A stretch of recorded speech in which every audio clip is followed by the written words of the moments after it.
রাজনীতি করে অনেক বড় নেতা, শুধুমাত্র কোরআনের জ্ঞান না থাকার কারণে রাজনীতিটাকে নোংরা বানিয়ে ফেলেছে। বাংলাদেশের বর্তমানের রাজনীতি মানেই মারো আর কাটো, আর কে কার মাথায় ছুরি দিয়া গুলি করে মারতে পারো, এটাই হলো বর্তমানের রাজনীতির হাল। কেন? যারা রাজনীতি করে এরা রাজনীতিকে রাজনীতি মনে করে, এটাকে কোনো ইবাদত মনে করে করে না। যদি ইবাদত মনে করে করতো তাহলে জনগণের সেবার জন্য নিজের জান বিসর্জন দিত, জনগণের রিলিফের মাল চুরি করে খাওয়ার জন্য এক বিন্দু পরিমাণে আগ্রহ তার থাকতো না। কিন্তু আমাদের দেশের আকসার মানুষ, অধিকাংশ নেতাদের হালত এরকম, ওরা রাজনীতি করে আঙুল ফুলে কলা গাছ হওয়ার জন্য। এই কারণে হাত বদলায়, চাঁদাবাজ বদলায় না। কথা ঠিক কিনা? জন্ম থেকে আমরা মুসলমান, আমাদের ইসলামের জন্য কষ্ট করতে হয় নাই। এই কারণে ইসলামের ব্যাপারে আমরা বেশি উদাসীন। যদি সাহাবা আজমাইনদের মতো রক্ত দিয়ে, জীবন দিয়ে মুসলমান ইসলাম কবুল করা লাগতো, পালন করা লাগতো, তো আমরা জীবনের প্রত্যেকটা পদক্ষেপে ইসলাম ছাড়া অন্য কোনো আদর্শকে ফলো করতে পারতাম না। যেহেতু ফ্রি পেয়ে গেছি, এ কারণে ইসলামের গুরুত্ব নাই। বাবা যখন সন্তানের জন্য সম্পদ রেখে যায়, খুব বেশি রেখে যায়, আর সন্তান যখন বাবার সম্পদ ফ্রি পায়, এই ফ্রি সম্পদ সন্তান মূল্যায়ন করতে পারে না, ঠ্যাঙের উপরে ঠ্যাং তুলে খায়।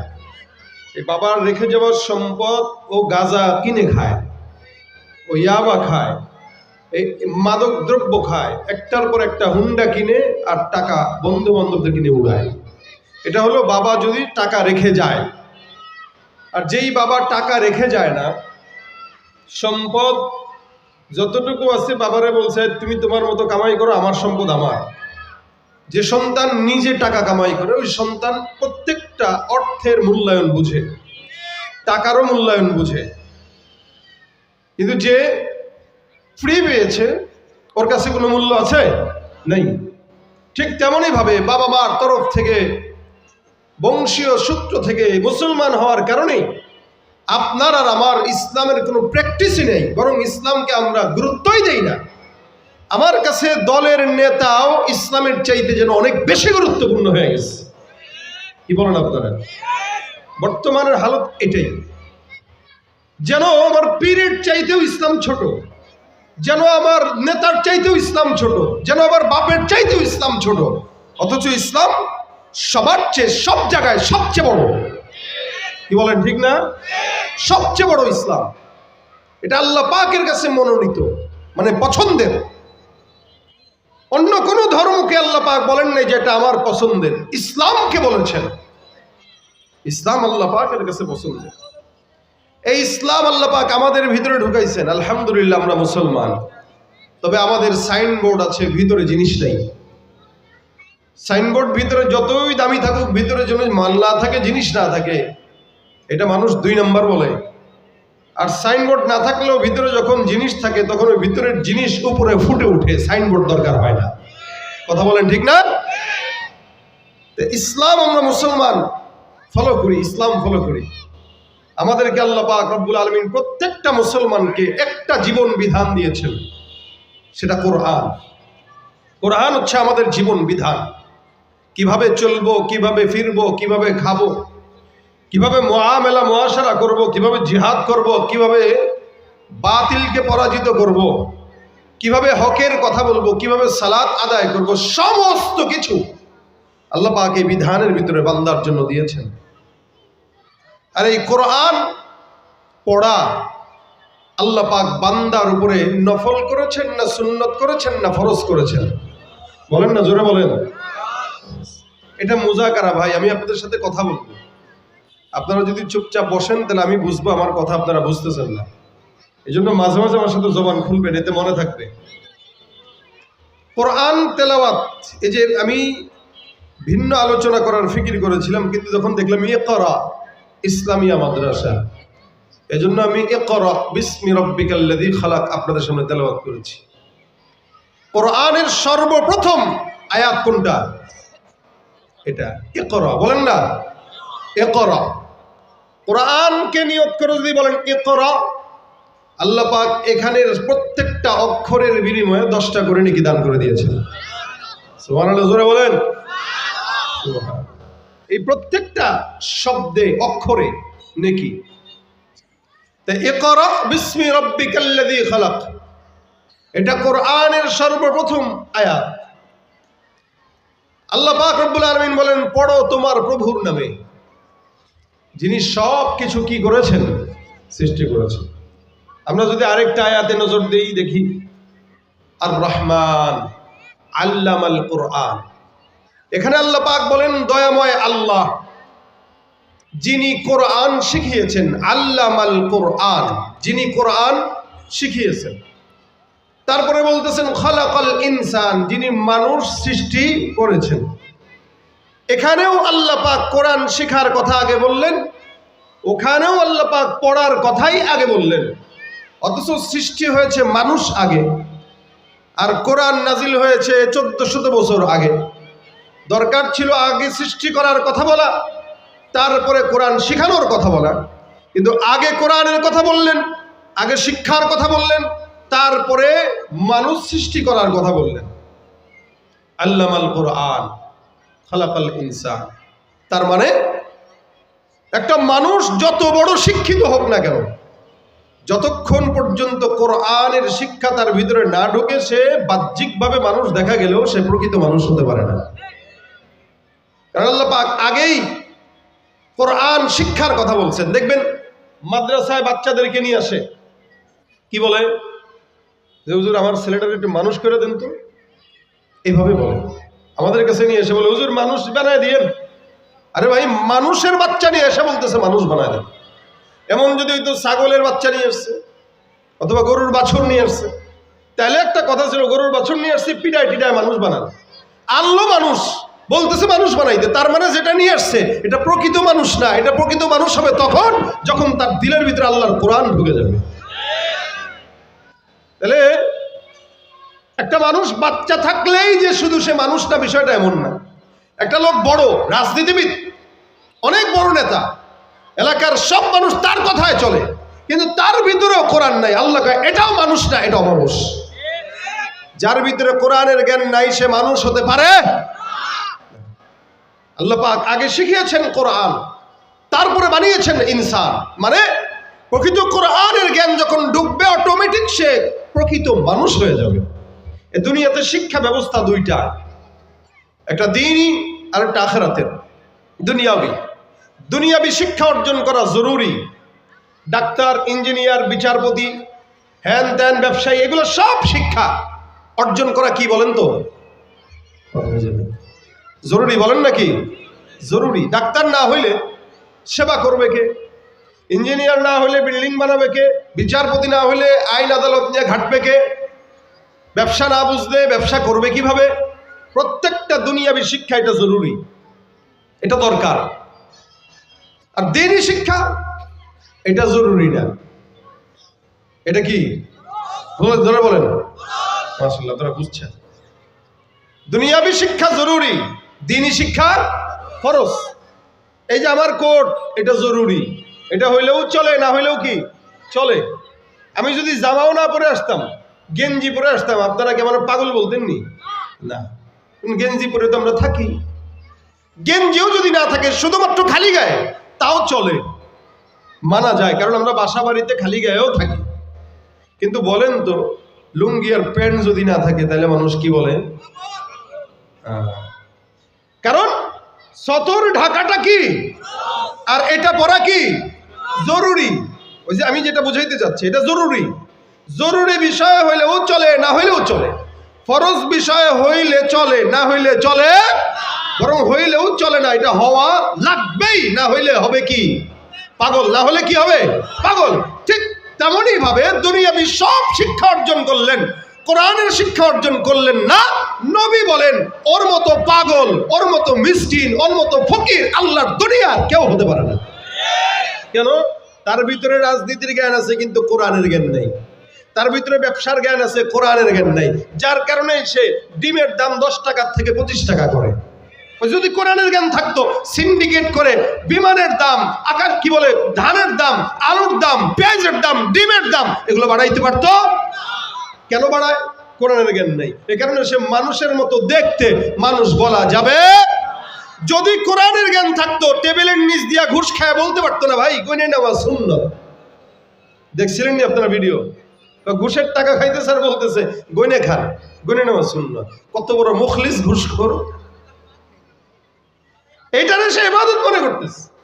একটা মানুষ ঘুষ খাচ্ছে, এটাকে কিছু মনে করতেছে না। সুদ খাচ্ছে, মনে করতেছে এটা ইন্টারেস্ট। বউকে পিটিয়ে শ্বশুর বাড়ির থেকে হুন্ডা যৌতুক আনতেছে, বলতেছে এটা গিফট। কত বড় বেহায়া, বেশরম বেলাজা হইলে স্ত্রীকে পিটিয়ে শ্বশুর বাড়ির থেকে হাদিয়া নিয়া, মানে যৌতুক নিয়ে, এটার নাম হাদিয়া বলে চালায় দেয়। বলেন তো, এই যাদের নাম বললাম এরা কি একটাও মানুষ? বলেন না মানুষ? চেহারাটা দেখতে ভালো, পোশাকটাও চমৎকার, অন্তরে তার কালি ভরা, কাজটা বড় কদাকার। ঠিক কিনা? চেহারাটা দেখতে ভালো, পোশাকটাও চমৎকার, অন্তরে তার কালি ভরা, কাজটা বড় কদাকার। এই মানুষের ভিড়ে আজ আসল মানুষ নাই রে নাই, এই মানুষের ভিড়ে আজ আসল মানুষ নাই রে নাই।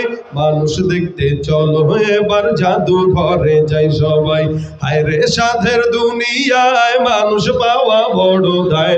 মানুষ দেখতে চলো এবার জাদু ঘরে যাই সবাই। কথা কয় না, ঠিক কিনা? শিক্ষার জোরে, ডিগ্রির ভারে, সাহেবের মাজা বাঁকা, মুচকে হেসে সব অফিসে নেয় যে ঘুষের টাকা। শিক্ষার জোরে, ডিগ্রির ভারে, সাহেবের মাজা বাঁকা, মুচকি হেসে সব অফিসে নেয় যে ঘুষের টাকা। শিক্ষিত এই অমানুষদের দেশে তো আজ অভাব নাই, শিক্ষিত এই অমানুষদের দেশে তো আজ অভাব নাই। মানুষ দেখতে চলো এবার জাদু ঘরে যাই সবাই, হায় রে সাধের দুনিয়ায় মানুষ পাওয়া বড় দায়। মানুষ দেখতে চলো এবার জাদু ঘরে যাই সবাই। ঠিক কিনা? তাহলে মানুষ আসলে মানুষ নাই। 100-র ভিতরে 99টাই অমানুষ, বাকি একটা কোনো মতে টেনে হেসে মানুষ। কেন বললাম? অধিকাংশের ভিতরে কোরআনের জ্ঞান নেই। আর যার ভিতরে আল্লাহর কোরআনের জ্ঞান নেই, সে প্রকৃত মানুষ হতে পারে? ওই যে আল্লাহ বলছেন আগে পড়ো, তারপরে মানুষ হও। আমরা পড়িও না, জানিও না, বুঝিও না, মানুষ হইতে পারি না। এই কারণে রাজনীতি করে অনেক বড় নেতা, শুধুমাত্র কোরআনের জ্ঞান না থাকার কারণে রাজনীতিটাকে নোংরা বানিয়ে ফেলেছে। বাংলাদেশের বর্তমানের রাজনীতি মানেই মারো আর কাটো, আর কে কার মাথায় ছুরি দিয়া গুলি করে মারতে পারো, এটাই হলো বর্তমানের রাজনীতির হাল। কেন? যারা রাজনীতি করে এরা রাজনীতিকে রাজনীতি মনে করে, এটাকে কোনো ইবাদত মনে করে করে না। যদি ইবাদত মনে করে করতো, তাহলে জনগণের সেবার জন্য নিজের জান বিসর্জন দিত, জনগণের রিলিফের মাল চুরি করে খাওয়ার জন্য এক বিন্দু পরিমাণ আগ্রহ তার থাকতো না। কিন্তু আমাদের দেশের আকসার মানুষ, অধিকাংশ নেতাদের হালত এরকম, ওরা রাজনীতি করে আঙুল ফুলে কলা গাছ হওয়ার জন্য। এই কারণে হাত বদলায়, চাঁদাবাজ বদলায় না। কথা ঠিক কিনা?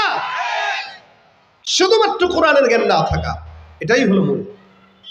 নবী করিম সাল্লাল্লাহু আলাইহি সাল্লাম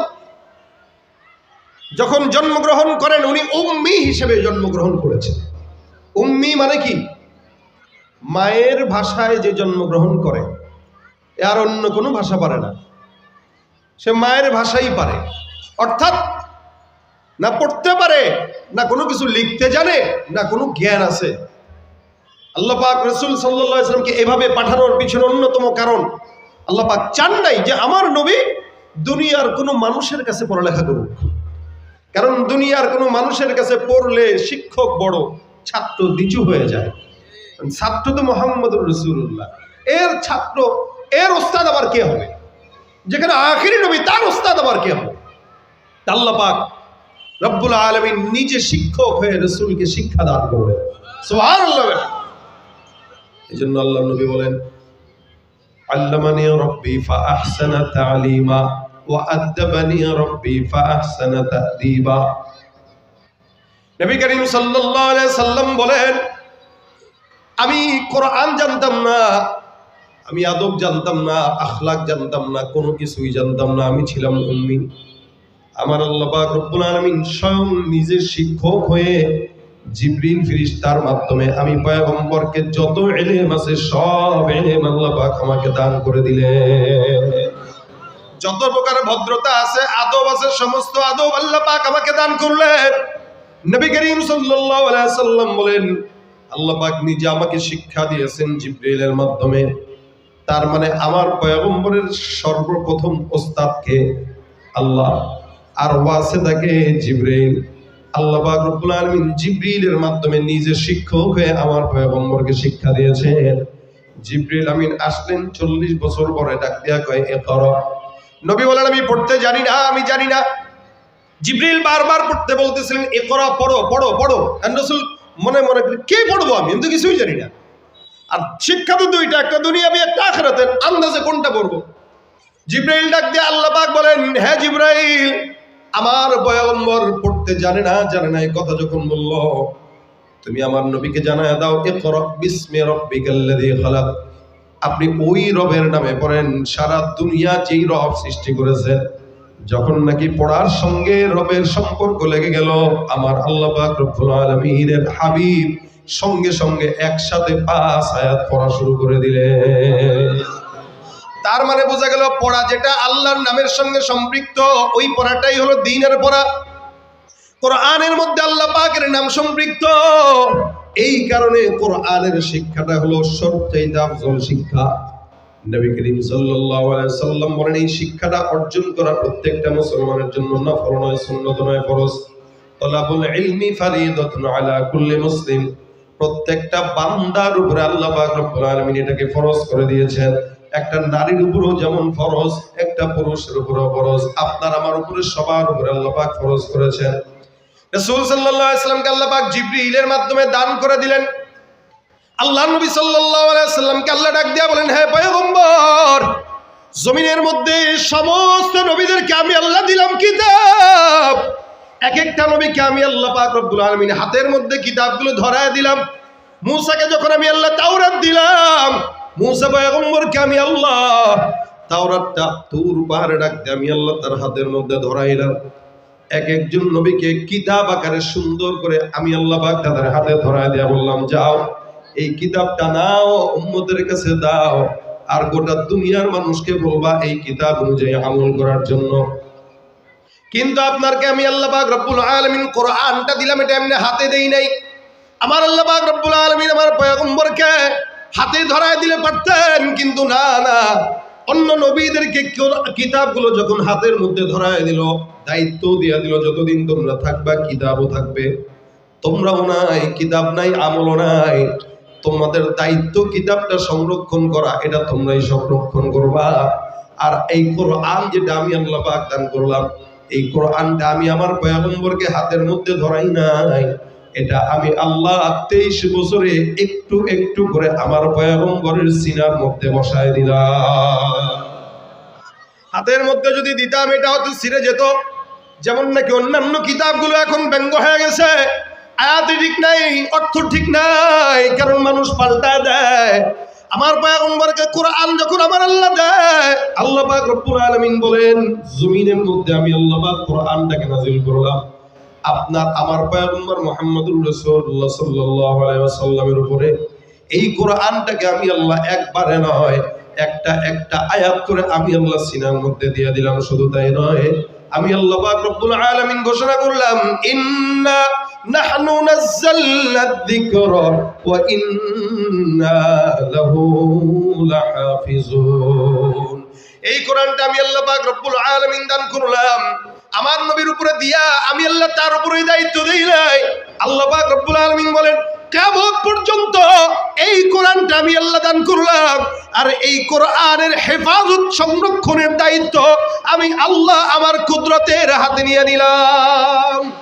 যার কারণে গোটা বিশ্বের বুকে যত বেঈমানেরা কোরআনকে একটু এদিক সেদিক করার চক্রান্ত করে, কোরআনকে নিভায় দেওয়ার চক্রান্ত করে, আমার আল্লাহ কোরআনের আলোকে তত জ্বালায় দেয়। সুবহানাল্লাহ। এই গোটা কোরআন, গোটা দুনিয়ার সব কোরআনকে যদি কেউ পুড়ায় দেয়, আল্লাহর কসম কোরআনকে কেউ পুড়াইতে পারবে না। কারণ 5 বছর 7 বছরের বাচ্চাদেরকে আমার আল্লাহ পাক রব্বুল আলামিন মহব্বত করে তাদের সিনার ভিতরে এই 30 পারা কোরআনটা ঢোকায় দেয়। হাজার লক্ষ কোটি কোটি হাফেজে কোরআনটা দাঁড়ায় গেছে। আমার আল্লাহ নিজে হেফাজতের দায়িত্ব নিয়ে নিছেন।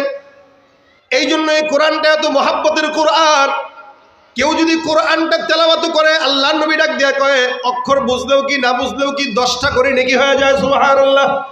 শুধু তাই নয়, রাসূল সাল্লাল্লাহু আলাইহি ওয়াসাল্লাম বলেন, দুনিয়ার কোন শিক্ষার্থীর ব্যাপারে আল্লাহর নবী বলেন নাই, স্কুলে পড়তেছে স্কুলের ছাত্রের গায়ের নিচে আল্লাহ পাক ফেরেশতার পাখনা বিছায় দিয়েছে। না না, নবী ডাক দিয়া কয়, ইন্নাল মালাইকাতা লাতাদউ আজনিহাতাহা রিদাল লিতালিবিল ইলম। সমগ্র দুনিয়ার মধ্যে কোরআনের বহনকারী যারা, আমি আল্লাহ পাক তাদের পায়ের নিচে ওদের সন্তুষ্টির জন্য আসমানের নূরের ফেরেশতাদের পাখনা বিছায় দেয়। আপনি চিন্তা করেন তো, আপনার সন্তান হাঁটতেছে, তার পায়ের নিচে নূরের ফেরেশতার পাখনা আছে। এটা যদিও বান্দা আপনি আমি চর্ম চোখে দেখি না, আমার আল্লাহ বান্দাকে সম্মান দেওয়ার জন্য করে। জমিনের মধ্যে এত সম্মানিত অন্য কাউরে বানাই নাই। নবী বলেন, খায়রুকুম মান তাআল্লামাল কুরআনা ওয়া আল্লামা। এই জমিনের ভিতরে যেই বান্দা কোরআন শিখে এবং শিখায়, এরাই আল্লাহর জমিনের মধ্যে সবচেয়ে বেশি দামি। আর এই কোরআনটা আল্লাহ পাক যার দিলের মধ্যে দেয়, ওই বান্দাকে আল্লাহ পাক রব্বুল আলামিন সবচেয়ে বেশি মহব্বত করে। দেখবেন একটা ছোট্ট বাচ্চার হৃদয়ের মধ্যে আল্লাহ পাক কোরআনটা যত সহজে ঢুকায়, একজন 60 বছরের মুরব্বী এত সহজে সারা জিন্দেগি চেষ্টা করলেও কোরআনের একটা পৃষ্ঠা মুখস্থ করতে পারে না। কেন জানেন নাকি? ফাইনাল ইলমা নূরুম মিন ইলাহি আনুরুল্লাহি লা ইউতা লিআসি। কোরআন এমন একটা নূর, এটা আল্লাহ পাক রব্বুল আলামিনের সরাসরি নূর। এই নূরের ইলমটা আল্লাহ পাক রব্বুল আলামিন কোনোদিন কোনো গুনাহগারের কলবের মধ্যে দেয় না। যে লোকটা 80 বছর 60 বছর পর্যন্ত গুনাহ করতে করতে কলব একদম কালো বানায় ফেলছে, এই কোরআনটা ওই কালো সিনার মধ্যে ঢুকে না। আর একটা 5 বছরের বাচ্চাকে পড়তে দেন, দেখবেন প্রত্যেক দিন কমাস কম 4-5 পৃষ্ঠা করে মুখস্থ করার যোগ্যতা আল্লাহ তাকে দেয়। কারণ তার কলবটা কোরআন নেওয়ার জন্য উপযুক্ত পাত্র বানায় দিয়েছেন আল্লাহ। এ ভাইরা আমার, কোরআনটা এমন দামি জিনিস। কোরআনের সঙ্গে যে পড়া, এই ইকরা এর কিতাবের সঙ্গে সম্পর্ক রাখলেও আল্লাহ পাক বান্দাকে দামি বানায় দেয়। আমাদের দাম আমাদের কারণে নয়, আল্লাহর কোরআনের কারণে। সিনার ভিতরে আল্লাহ পাক রব্বুল আলামিন কোরআনটা ঢুকায় দিয়েছেন, এই কারণে দাম। যদি কোরআনটা না থাকতো, আল্লাহর কসম কেউ এত দাম দিত না, সালামও দিত না। রাস্তায় কত মানুষ হাঁটে, কেউ কাউরে সালাম দেয় না। কিন্তু একটা হাফেজে কোরআন যখন হেঁটে যায়, মুরব্বিও সালাম দেয়, বাচ্চারাও সালাম দেয়, ঠিক কিনা? এটা শুধুমাত্র কোরআনের বরকত। কোরআন যেই জায়গায় যায় ওই জায়গায় বরকত। কোরআন যদি সংসদে থাকে সংসদ বরকত, সংসারে থাকলেও সংসার বরকত। কোরআনের সঙ্গে কিঞ্চিত মহব্বত থাকার কারণে আল্লাহ পাক কোরআনওয়ালার সঙ্গে জান্নাত দান করে দেয়। নবী করিম সাল্লাল্লাহু আলাইহি ওয়াসাল্লাম বলেন, কুন আলিমান আও মুতাআল্লিমান আও মুস্তামিআন আও মুহিব্বান। মনে রাখবা, হয়তো আলেম হও, নয়তো আলেম বানাও, নয়তো কোরআন শুনো, নয়তো কোরআনওয়ালাদেরকে মহব্বত করো। কিছু কিছু বান্দা আছে কোরআন ভিতরে না থাকার কারণে এরা যদিও মানুষ দাবি করে, কিন্তু মানুষ না, এরা হলো সব হায়াওয়ান, জানোয়ারের মতো। কোরআনের ইলম যদি কারো দিলের মধ্যে না থাকে, এদেরকে মানুষ বলা চলে না, এরা হলো জানোয়ার। কারণ কোরআন জানোয়ারের ভিতরে নাই, আর মুসলমান হওয়ার পরে তার ভিতরেও থাকবে না। আল্লাহ কয় ওর ভিতরে জানোয়ারের ভিতরে কোনো পার্থক্য নেই। আর কোরআনওয়ালার সঙ্গে যদি অন্তত মহব্বত থাকে, বলতে পারবেন উহিব্বুস সালিহিনা ওয়া লাস্তু মিনহুম লাআল্লাল্লাহা ইয়ারযুকুনি সালাহা। আয় আল্লাহ, আমি কোরআনওয়ালাদেরকে মহব্বত করেছি, হয়তো কোরআনওয়ালাদের সঙ্গে আল্লাহর জান্নাত পেতে পারি। আব্দুল্লাহ ইবনে মুবারক রাহমাতুল্লাহি আলাইহি বহু বড় বুজুর্গ একজন লোক। ওনার যখন হায়াত ছিল, ওনার পাশে একটা কামার ছিল, কামারটা লোহার কাজ করত। আব্দুল্লাহ ইবনে মুবারক রাহমাতুল্লাহি আলাইহির ইন্তেকাল যখন হয়ে গেল, উনার ইন্তেকালের পর উনার একটা মুরিদ, উনার একটা খাদেম স্বপ্নের মধ্যে দেখলো আল্লাহ পাক রব্বুল আলামিনের বান্দা আব্দুল্লাহ ইবনে মুবারক রাহমাতুল্লাহ আলাইহি বিশাল বড় জান্নাতের বাগানের মধ্যে ঘুরে বেড়ায় আর আল্লাহর নিয়ামত তালাশ করে খায়। আল্লাহর বান্দা জান্নাতের নিয়ামত পাইতেছে, স্বপ্নের মধ্যে ডাক দেয়া বলল, হুজুর আমি আপনাকে জান্নাতের আল্লাহ পাক আপনার সঙ্গে কেমন মুআমালা করলো আমাকে একটু বর্ণনা করে শোনায় দেন। আব্দুল্লাহ ইবনে মুবারক রাহমাতুল্লাহ আলাইহি বলেন, আল্লাহ পাক আমার সঙ্গে অনেক ভালো মুআমালা করলো শুধুমাত্র কোরআনের মহব্বত থাকার কারণে।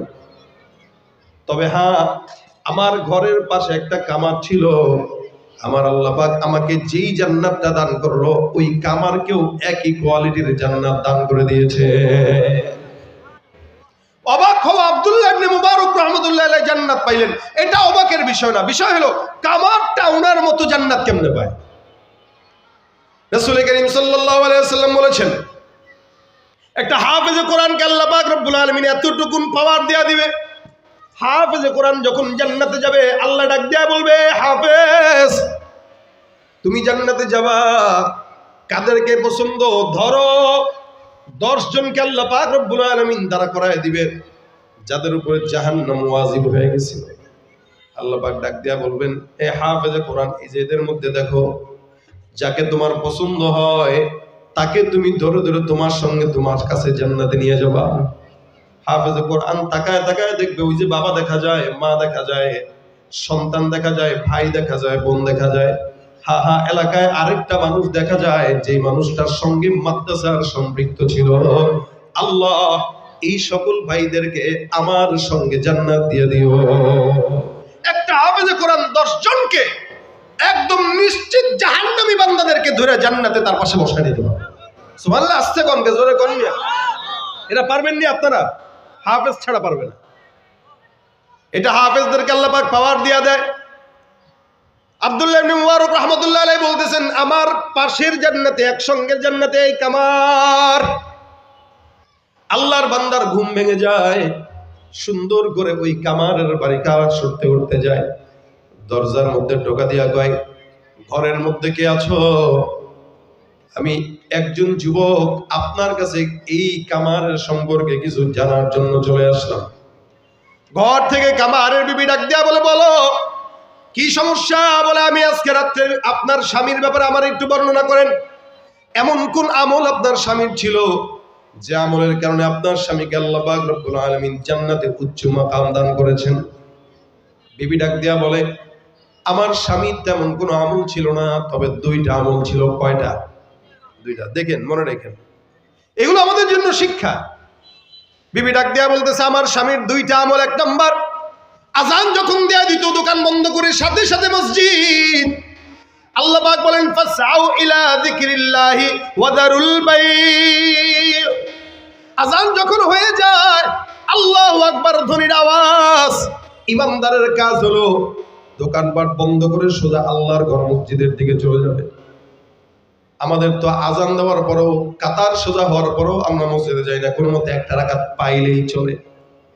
অথচ বিখ্যাত একজন তাবেঈ নাম ছিল হযরত সাঈদ ইবনুল মুসাইয়্যিব রাহমাতুল্লাহি আলাইহি। উনি আজানের আগে আগেই সবসময় মসজিদে ঢুকতেন। এমন কোনো দিন নাই উনি আজানের আগে ঢুকেন নাই, প্রতিনিয়ত আজানের আগে আগে মসজিদে যাইতেন। একজন আল্লাহর বান্দা ডাক দিয়া কয়, হুজুর আজানের আগে মসজিদে যাওয়ার কারণ কি? সাঈদ ইবনে মুসাইয়্যিব রাহমাতুল্লাহি আলাইহি কয়, শোনো, আজানের মাধ্যমে মালিক তার বান্দা ইমানদারদেরকে তার ঘরে ডাক দেয়। ডাক দেয় কে? ঘরটা কার? মেহমানকে। আমরা মেহমানকে, মেজবানকে। আমার আল্লাহর ঘর, আল্লাহ মেজবান, আল্লাহই ডাক দেয়। আমি বান্দা হয়ে আমার মালিক আমারে তার ঘরে ডাকবে, তারপরে আমি যাব, এটা আমার জন্য ভালো মনে হয় না। যার কারণে আমার মালিক ডাকার আগে আগে আমি আমার মালিকের ঘরে যে বসেই থাকি। কত বড় আল্লাহওয়ালা বুজুর্গ হওয়ার পরে আল্লাহ পাক ডাকার আগে আগে আল্লাহর ঘর মসজিদে চলে যায়। এ মুসলমান, এই কামারের বিবি ডাক দেয়া কয়, যুবক রে, আমার স্বামী এমন কোনো দিন নেই যদি ব্যবসায় লক্ষ টাকা লসও করতো তবুও সে আজানের সঙ্গে সঙ্গে মসজিদে যেত। এটা ছিল 1 নম্বর আমল। 2 নম্বর আমল হলো আল্লাহ পাক রব্বুল আলামিনের কোরআন আমার স্বামী তেলাওয়াত করতে জানতো না, একদম নালায়েক মূর্খ ছিল। কিন্তু প্রতিদিন ফজরের নামাজের আগে তাহাজ্জুদের সময় যখন উঠতো, ওই যে আব্দুল্লাহ ইবনে মুবারক, উনি তার ঘরের ছাদের মধ্যে প্রতিদিন তাহাজ্জুদের সময় সুন্দর করে নামাজের মধ্যে তেলাওয়াতে ব্যস্ত থাকতো। প্রতিদিন নামাজের মধ্যে কয়েক পারা তেলাওয়াত কখনো খতম। আমার স্বামী প্রত্যেক দিন ফজরের নামাজের আগে ওই বেচারার দিকে তাকায় তাকায় ভাবতো, আল্লাহ, হায় হায়, আমি যদি কোরআনের হাফেজ হইতাম তার চাইতেও বেশি পড়তাম। কিন্তু আমার আফসোস, আমার বাবা আমার হাফেজ বানায় নাই। আল্লাহ, আমি আব্দুল্লাহ ইবনে মুবারককে মহব্বত করি শুধুমাত্র কোরআনের কারণে। আল্লাহ, আমি যদি হাফেজে কোরআন হইতাম তোমার কোরআন পড়তাম। আমার স্বামীকে কখনো কখনো দেখতাম কোরআনটা সিনার মধ্যে নিয়ে মহব্বত করে ঘন্টার পর ঘন্টা দাঁড়ায় থাকতো। কোরআনকে চুমা খাইতো, কোরআনকে চোখে লাগাইতো, কোরআনকে মাথায় নিত আর বলতো, আল্লাহ, এই কোরআনকে আমি মহব্বত করি, মাওলা তুমি আমারেও মহব্বত করো। আমার স্বামীর এতটুকু আমল ছাড়া আমি আর অন্য কোনো আমল দেখি নাই। যুবক ডাক দিয়া বলে, মহিলা, আল্লাহর কসম, তোমার স্বামী আব্দুল্লাহ ইবনে মুবারকের সঙ্গে জান্নাত পাইল। আমার দিল বলে কোরআনের মহব্বতের কারণে ওই আব্দুল্লাহ ইবনে মুবারকের সঙ্গে আল্লাহ পাক তাকে একই জান্নাত দান করে দিয়েছে। মনে রাখবেন, এই কারণে নবী করিম সাল্লাল্লাহু আলাইহি ওয়াসাল্লাম বলেন, হয়তো তোমরা মুস্তামিঈন হও নয়তো মুহিব্বিন হও, কেউ যদি কোরআনের সঙ্গে মহব্বত রাখে আমার আল্লাহ তাকে কোরআনওয়ালার সঙ্গে জান্নাত দান করে দেন। সুবহানাল্লাহ। এ মুসলমান, এই কারণে কোরআন শিক্ষা আপনার আমার জন্য ফরজ, নফল না সুন্নাত? জোরে বলেন।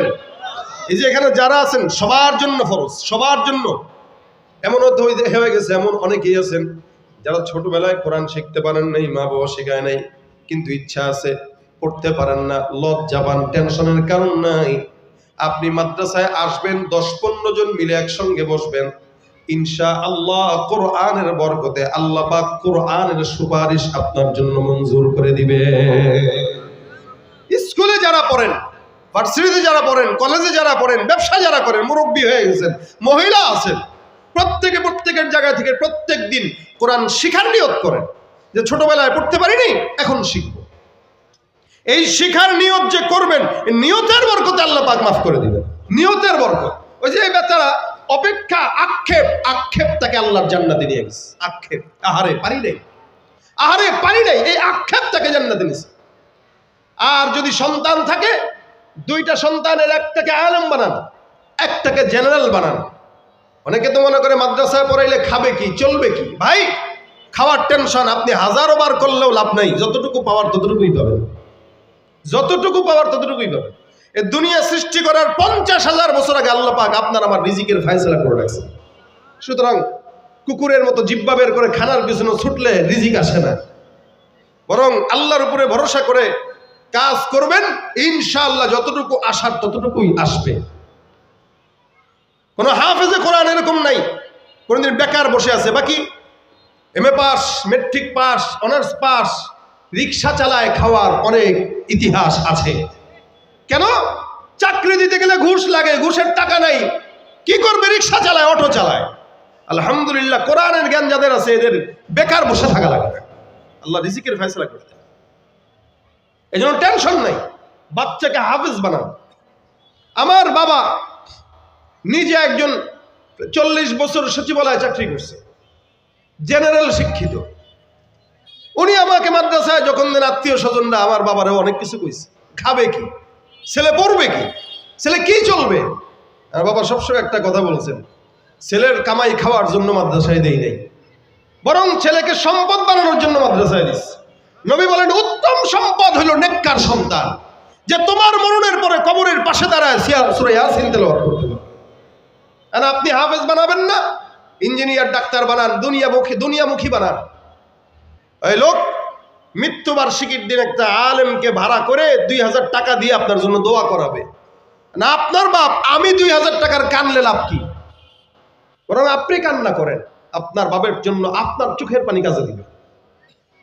সুতরাং সন্তান কি খাবে কি পড়বে টেনশন না করে ছেলেকে মাদ্রাসায় দেবে, অন্তত একটাকে হাফেজে কোরআন বানান। হ্যাঁ, হাফেজ বানানোর পরে এবার কোরআনের ইলম শিখার পরে এবার তাকে ডাক্তার বানান, ইঞ্জিনিয়ার বানান, আর যা মন চায় বানান, বাইরে পাঠান, কোনো সমস্যা নেই।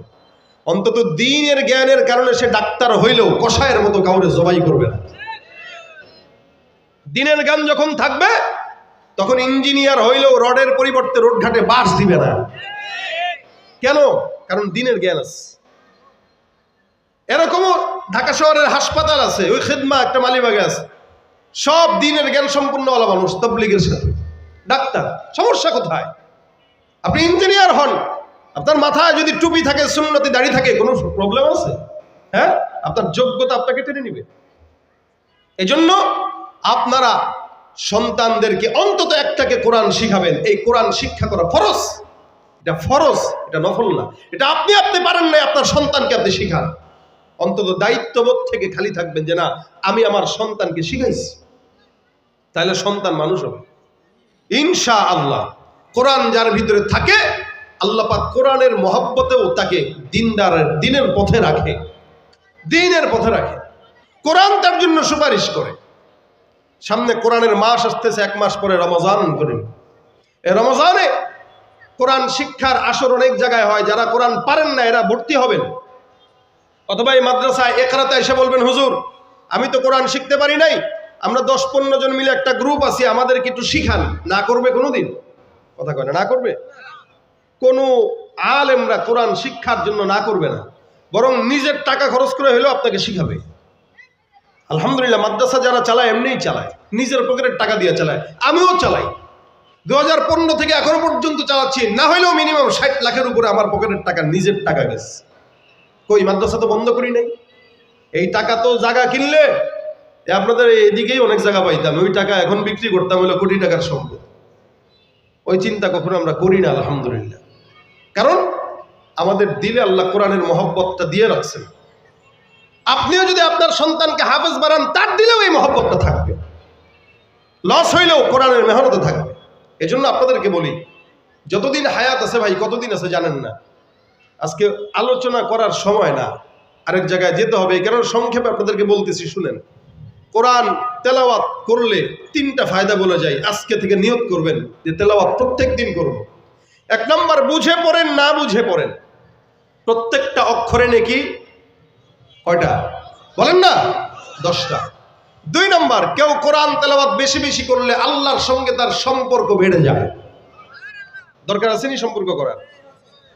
3 নম্বর, কেউ কোরআন তেলাওয়াত করবে, বান্দার অন্তরের কালো দাগ আল্লাহ পাক তেলাওয়াতের মাধ্যমে দূর করে দেবে। আমাদের এই ফজিলতগুলো দরকার, কিন্তু আমরা তেলাওয়াত করি না। প্রত্যেক দিন কমস কম 1 পৃষ্ঠা করে হলেও পড়েন। 1 পৃষ্ঠা, খুব বেশি না। 1 পৃষ্ঠা সারা দিনে পড়বেন, তাহলে মাসে 30 পৃষ্ঠা হয়। 30 পৃষ্ঠা মানে 1.5 পারা, অনেক। এটা সাধারণ মানুষ 1.5 পারা সারা বছরেও পড়ে না, কিন্তু যখন প্রতিদিন একটু একটু করে পড়বেন তখন মাসে 1.5 পারা হয়ে যাবে। খুব সহজ না? অন্তত বলতে পারবেন। এই তেলাওয়াত করতে যেয়ে যদি আটকান, একটু ঠেকেন, রাসূল বলেন ঠেকলেও নাকি, সুবহানাল্লাহ, ঠেকলেও কি নাকি। আল্লাহ পাক যেন আমাদেরকে কোরআন তেলাওয়াত করার তৌফিক দান করেন। জোরে বলেন আমিন। এই জন্য যা বললাম শুনলাম, এটার উপর আল্লাহ পাক আমল করার তৌফিক দিয়ে কোরআনের সঙ্গে অন্তত মহাব্বতটা রাখবো। তো আমাদের অনেক বুজুর্গানে দিনরা ছিলেন যারা এই কথা বলতেন যে আমার মাদ্রাসা আছে, মাদ্রাসার সাথে যে সম্পর্ক রাখবে তার সাথে আমার সম্পর্ক থাকবে।